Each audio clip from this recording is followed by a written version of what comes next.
Batting করার সময় যাদের ব্যাটের গ্রিপ ঘুরে যায়, দেখা যায় যে টপ হ্যান্ড যথেষ্ট টাইট থাকার পরও ব্যাটের যে অরিজিনাল গ্রিপ থাকে সেই গ্রিপটা অনেক সময় একটু স্কিড করে। গ্রিপটা ব্যাটের হ্যান্ডেল থেকে একটু আনস্টেবল থাকে। সেই ক্ষেত্রে তোমরা এই টেকনিকটা অ্যাপ্লাই করতে পারো। আমি যতদূর জানি বেশিরভাগ ভালো ভালো ব্যাটসম্যান, টপ লেভেলের ব্যাটসম্যানরা এই কাজটা করে থাকে।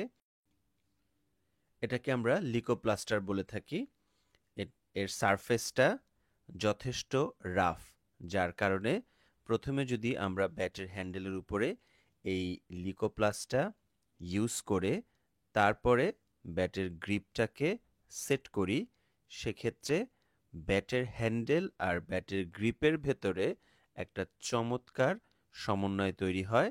চমৎকার গ্রিপটা খুব ভালোভাবে ফিক্স হয়, যার কারণে হাতের মধ্যে ব্যাট ঘোরার যে একটা পসিবিলিটি থাকে সেই পসিবিলিটিটা কমে যায় এবং সেই ক্ষেত্রে ব্যাটসম্যান তার অ্যাকচুয়াল সমস্যাটাও কিন্তু গ্রিপের কোথায় হচ্ছে ফাইন্ড আউট করতে পারে বা বুঝতে পারে। অনেক সময় অ্যাকচুয়ালি কি ব্যাটসম্যানের ব্যাটিং গ্রিপে প্রবলেম হচ্ছে না তার ব্যাটের গ্রিপে প্রবলেম হচ্ছে, এই জায়গাটা অনেকেই ধরতে পারে না, নোটিস করতে পারে না।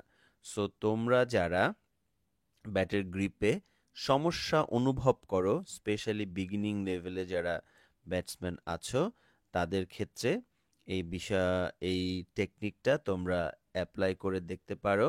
আশা করি ভালো রেজাল্ট পাবে। ধন্যবাদ সবাইকে।